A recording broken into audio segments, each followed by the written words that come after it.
ദൈവനാമത്തിന് മഹത്വമുണ്ടായിരിക്കട്ടെ. എന്നെ ശ്രദ്ധിക്കുന്ന പ്രിയപ്പെട്ട സഹോദരങ്ങളെ, കുഞ്ഞുങ്ങളെ, അല്പസമയം നിങ്ങളുമായി ചെലവഴിക്കണമെന്ന് ആഗ്രഹിച്ചപ്പോൾ എൻ്റെ ഹൃദയത്തിലേക്ക് കടന്നു വന്ന ഒരു ചോദ്യശകലമുണ്ട്. ഒരു വൃക്ഷത്തെ എങ്ങനെ തിരിച്ചറിയാം? എൻ്റെ നാവിൽ നിന്ന് ആ ചോദ്യം ഉതിർന്നു വീണപ്പോൾ തന്നെ നിങ്ങളുടെ ചുണ്ടുകളിൽ എനിക്കതിനുള്ള ഉത്തരവും കാണുവാൻ കഴിഞ്ഞു.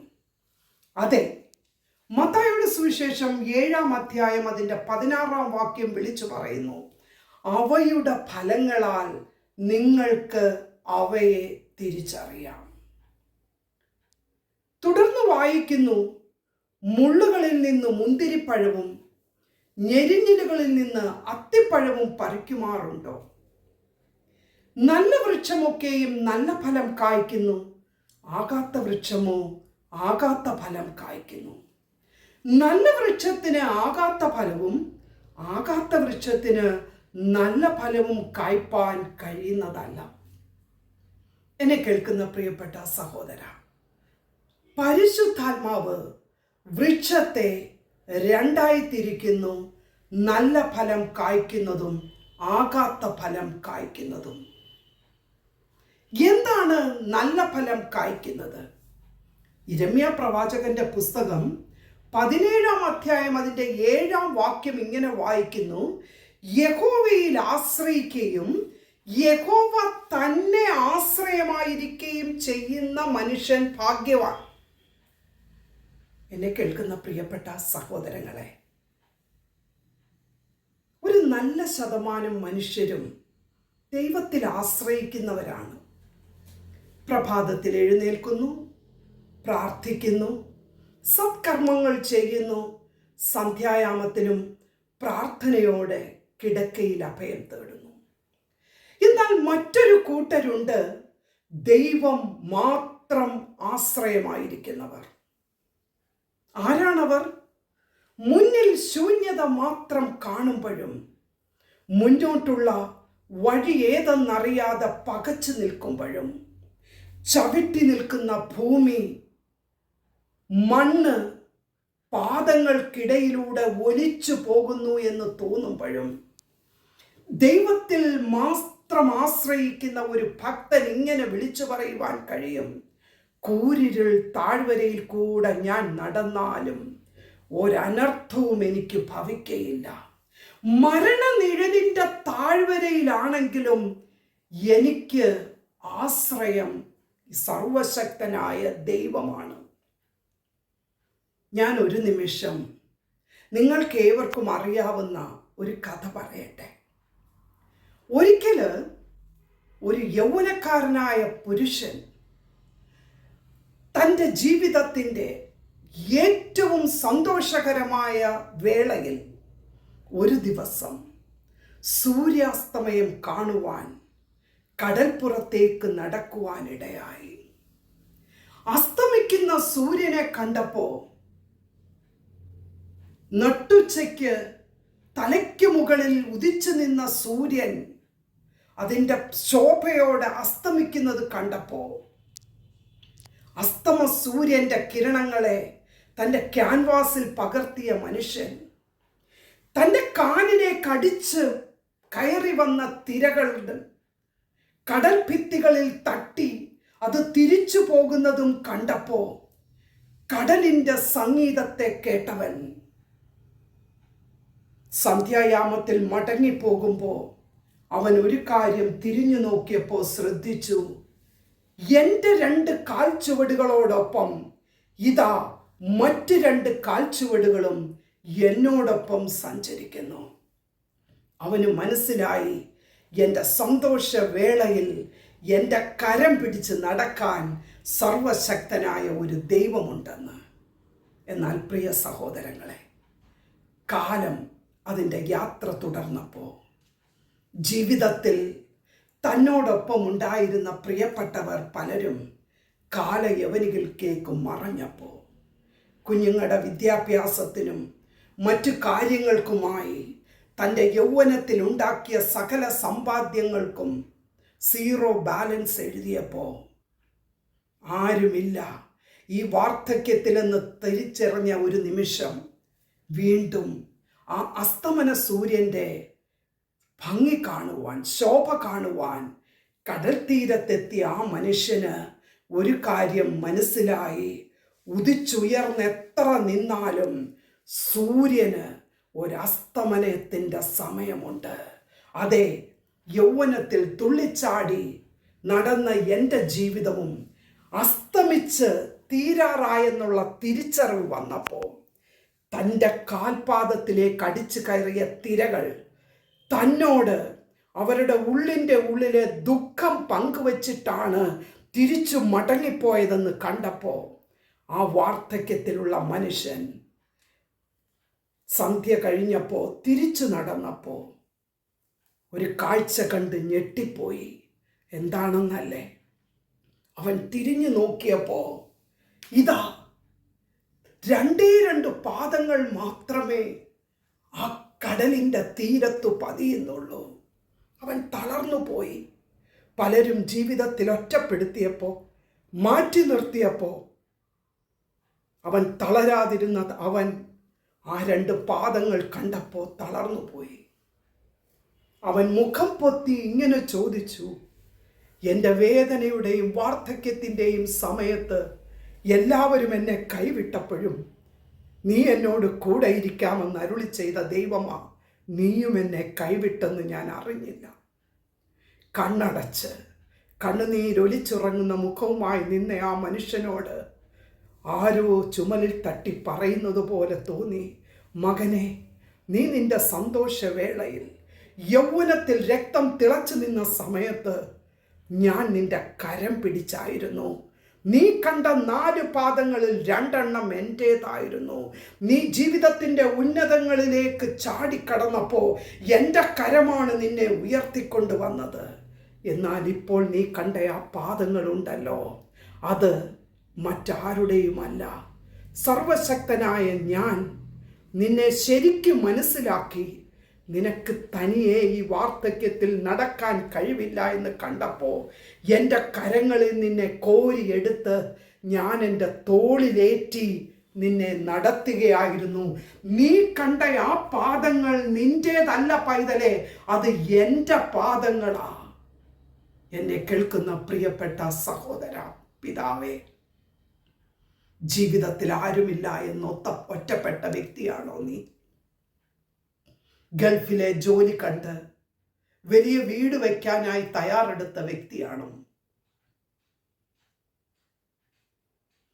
കുഞ്ഞുങ്ങളെ പഠിപ്പിക്കാൻ എല്ലാവരും വിദേശത്ത് പോയി പഠിക്കുന്നു, എനിക്കും പഠിക്കണമെന്ന് വാശി പിടിച്ച കുഞ്ഞുങ്ങൾക്ക് വേണ്ടി അവനവൻ്റെ പ്രാപ്തിക്കും അപ്പുറം ലോൺ എടുത്ത് കടത്തിൽ മുങ്ങി നിൽക്കുന്ന പിതാവാണോ, മാതാവാണോ നീ? ഈ പ്രസംഗം കേൾക്കുമ്പോഴും നിന്റെ അരികിൽ ഒരു വിവാഹപ്രായമെത്തിയ പെൺകുഞ്ഞ് നിൽക്കുന്ന നെടുവീർപ്പിടുന്ന മാതാവോ പിതാവോ ആണോ? ഞാനൊന്ന് പറയട്ടെ, ആ 2ാമത്തെ ഒരു കൂരട്ടലുണ്ടല്ലോ, ദൈവത്തിൽ മാത്രം ആശ്രയിക്കുന്നവർ. കാറ്റും കോളും കണ്ട് ഭയപ്പെടേണ്ട. ഏതൊരു കാർമേഘത്തിൻ്റെ ഉള്ളിലും ഒരു മിന്നുന്ന ശോഭയുണ്ടെന്നുള്ള കാര്യം മറന്നു പോകരുത്. വീണ്ടും ഇരമ്യാ പ്രവാചകൻ വൃക്ഷത്തെപ്പറ്റി പറയുന്ന ഒരു കാര്യമുണ്ട്.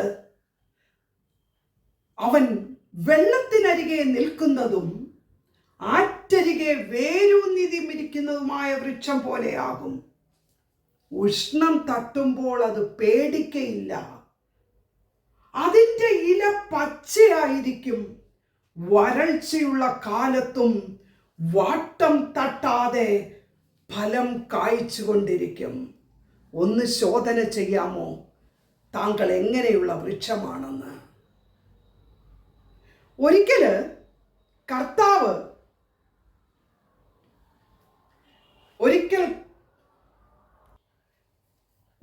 കർത്താവ് ബഥാന്യ വിട്ടു പോരുമ്പോൾ അവന് നന്നാ വിശന്നു. ദൂരെ നിന്നൊരു അത്തിവൃക്ഷം കണ്ടു.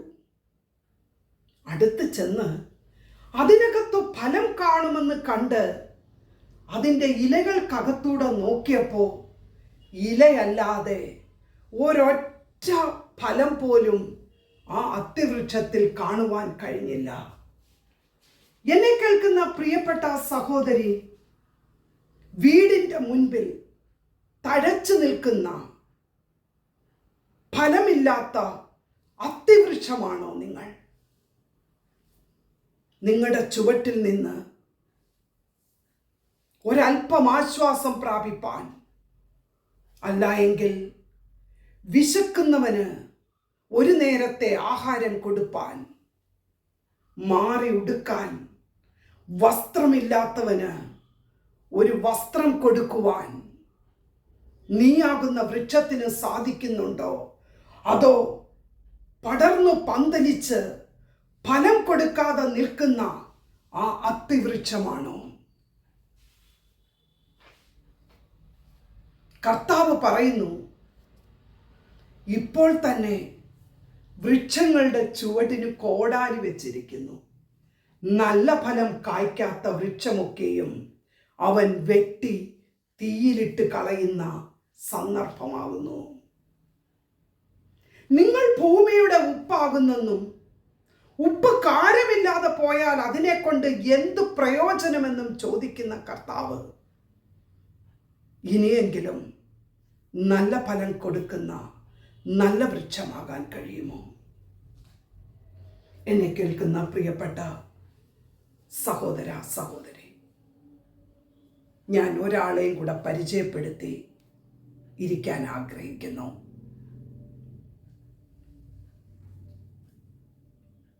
ഇതാ, കൽദയരുടെ പട്ടണമായ ഊരിൽ നിന്നും ദൈവം വിളിച്ചിറക്കി കൊണ്ടുവന്ന ഒരു മനുഷ്യൻ അബ്രഹാം.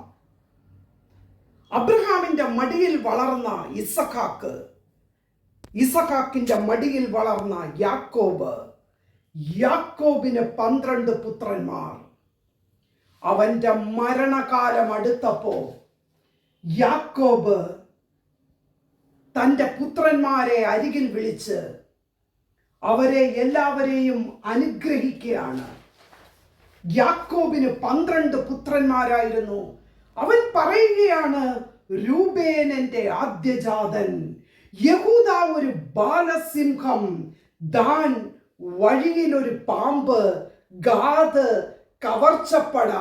ഇങ്ങനെ പറഞ്ഞു പറഞ്ഞു പറഞ്ഞു വരുമ്പോ താൻ തൻ്റെ ജീവനേക്കാളും അധികം സ്നേഹിച്ച റാഹേലിന്റെ പുത്രനായ യോസഫ് തൻ്റെ മുൻപിൽ വന്ന് നിൽക്കുമ്പോ യോസഫിനെ നോക്കി മരണം അടുത്ത് കിടക്കുന്ന പിതാവ് വിളിച്ചു പറയുകയാണ്, യോസഫ് ഫലപ്രദമായ വൃക്ഷം, നീരുറവിനരികെ ഫലപ്രദമായ ഒരു വൃക്ഷം തന്നെ. അതിൻ്റെ കൊമ്പുകൾ മതിലിന്മേൽ പടർന്നു കിടക്കുന്നു. ഒരു കാലത്ത് എന്നെ കേൾക്കുന്ന പ്രിയപ്പെട്ട സഹോദരങ്ങളെ, ഈ അപ്പൻ യോസഫിന്റെ മുഖത്ത് നോക്കി ചോദിച്ചു, ഞാനും നിന്റെ അമ്മയും കൂടെ നിന്റെ മുൻപിൽ വന്നിക്കണമോ? ഒരിക്കൽ സഹോദരങ്ങൾ അവനെ പൊട്ടക്കിണറ്റിലിട്ടു. സഹോദരങ്ങൾക്ക് അവനൊരു സ്വപ്നക്കാരനായിരുന്നു. പൊത്തിഫേറിന്റെ ഭാര്യയ്ക്ക് അവൻ സൗന്ദര്യമുള്ള ഒരു പുരുഷനായിരുന്നു. അപ്പക്കാരനും പാനപാത്രവാഹകനും യോസേഫ് ദർശനങ്ങളെ വിവരിക്കുന്നവനായിരുന്നു. എന്നാൽ സ്വന്തം പിതാവിൻ്റെ നാവിലൂടെ തന്നെ അവന് മിസ്രൈമിലെ 2ാം സ്ഥാനം സ്വപ്നം കണ്ട ഒരു ദൈവമുണ്ട്. അവന്റെ സ്വപ്നത്തിലേക്ക് അവനെ നടുപ്പിക്കുമ്പോ, എന്നെ കേൾക്കുന്ന പ്രിയപ്പെട്ടവരെ, ആരൊക്കെ നിങ്ങളുടെ ജീവിതത്തിന്റെ സ്വപ്നത്തെ തകർക്കുമെന്ന് തോന്നിയാലും നിന്റെ ദർശനത്തിന് ഫുൾ സ്റ്റോപ്പ് എൻ്റെ പ്രവൃത്തി കൊണ്ട് ഇട്ടെന്നോർത്ത് ഇന്നും നിന്നെ ഓർക്കുമ്പോൾ ചിരിക്കുന്ന വ്യക്തികളുണ്ടെങ്കിൽ നീ ഓർത്തോണം, നിന്റെ ചുറ്റും നിൽക്കുന്നവർ നിന്നെ കണ്ട സ്വപ്നമല്ല നിന്റെ ജീവിതത്തിൽ പ്രാവർത്തികമാക്കുന്നത്. ദൈവം നീ ജനിക്കുന്നതിനു മുൻപ് യിരെമ്യാ പ്രവാചകൻ പറയുന്നു, അമ്മയുടെ ഉദരത്തിൽ നീ ഉരുവാകുന്നതിന് മുൻപ് നീ ആരായിരിക്കണമെന്നും എന്തായി തീരണമെന്നും നിന്റെ അന്ത്യം എങ്ങനെ ആയിരിക്കണമെന്നും എഴുതി വെച്ച ദൈവം പറയുന്നു. നിനക്കവൻ എഴുതിയ ഒരു സ്വപ്നമുണ്ട്. അതേ സഹോദരങ്ങളെ, യോസഫ് മിസ്രൈം മുഴുവൻ ക്ഷാമം വന്നപ്പോ, ഭൂതലം മുഴുവൻ ക്ഷാമത്താൽ മൂടിയപ്പോൾ, മിസ്രൈമിലെ പാണ്ഡികശാലകൾ യോസഫ് തുറക്കാൻ തക്കവണ്ണം നല്ല വൃക്ഷമായ യോസെഫിനെ ദൈവം മാറ്റിയെങ്കിൽ, ഒരിക്കൽ യോബ് ഇങ്ങനെ വിളിച്ചു പറഞ്ഞു, ഒരു വൃക്ഷമായാൽ അതിന് പ്രത്യാശയുണ്ട്. അതിനെ വെട്ടിക്കളഞ്ഞാലും വെള്ളത്തിന്റെ ഗന്ധം തട്ടുമ്പോ അത് പിന്നെയും പൊട്ടിക്കിളിർക്കും. അതിന് തളിരുകൾ വിടരാതിരിക്കയില്ല. നീ എന്ന വൃക്ഷത്തെ ആരെങ്കിലും കുഞ്ഞെ നിന്റെ യൗവനത്തിലോ നിന്റെ നല്ല സമയത്തോ വെട്ടിയെന്ന് തോന്നുന്നതാണെങ്കിൽ, നിന്റെ ആശ്രയം പൂർണ്ണമായി ദൈവത്തിലാണെങ്കിൽ എനിക്ക് വിളിച്ചു പറയുവാൻ കഴിയും, നീ ഫലം കായ്ച്ച് അനേകർക്ക് അനുഗ്രഹമായി തീരുന്ന ഒരു ദേവസ്വമുണ്ടെന്ന്. അവസാനമായി ഒരു കാര്യം പറഞ്ഞു നിർത്തട്ടെ. എന്നെ കേൾക്കുന്ന പ്രിയപ്പെട്ട കുഞ്ഞെ, നീ എന്ന കൊച്ചു തയ്യെ വെള്ളവും വളവുമിട്ട്, ഒരു ശത്രുവും നിന്നെ കാണാതെ നിനക്ക് ചുറ്റും വേലി കെട്ടി, നിന്നെ ഒരു കോഴി തൻ്റെ ചിറകിൻ്റെ മറവിൽ തൻ്റെ കുഞ്ഞുങ്ങളെ എങ്ങനെ സൂക്ഷിച്ച് കഴുകൻ കാണാതെ പരിപാലിക്കുമോ, അതുപോലെ നിന്നെ സൂക്ഷിച്ച നിന്റെ മാതാപിതാക്കൾക്ക് നിന്റെ നല്ല കാലത്ത് നീ അവർക്ക് നല്ല ഒരു വൃക്ഷമാണോ? അവരുടെ ആവശ്യങ്ങൾക്ക് നീ എന്ന വൃക്ഷത്തിൽ നിന്ന് ഫലം കൊടുക്കുവാൻ കഴിയുന്നുണ്ടോ? നീ എന്ന് വളർന്നു നിൽക്കുന്ന ഈ വൻ വൃക്ഷത്തെ ചാരുവാൻ ആരെങ്കിലും ആഗ്രഹിച്ച് നിന്റെ അടുക്കലേക്കൊന്ന് വന്ന് കൈനീട്ടുമ്പോൾ നീ അവർക്കൊരാശ്വാസമാണോ? ഒരു നിമിഷം ഒന്ന് ചിന്തിച്ചാട്ട്, വൃക്ഷത്തെ എങ്ങനെ തിരിച്ചറിയാം? അതേ സഹോദരങ്ങളെ, അതേ കുഞ്ഞെ, വൃക്ഷത്തെ തിരിച്ചറിയണമെങ്കിൽ ദേശം അതിൻ്റെ നന്മ കാണണം, ദേശം അതിൻ്റെ ഫലം അനുഭവിക്കണം. ഈ വചനങ്ങളാൽ ഏവരെയും ദൈവം അനുഗ്രഹിക്കട്ടെ എന്ന് പറഞ്ഞുകൊണ്ട് അല്പസമയത്തെ ചിന്തയിൽ നിന്ന് നിർത്തുന്നു. മാറാനാഥ. God bless U.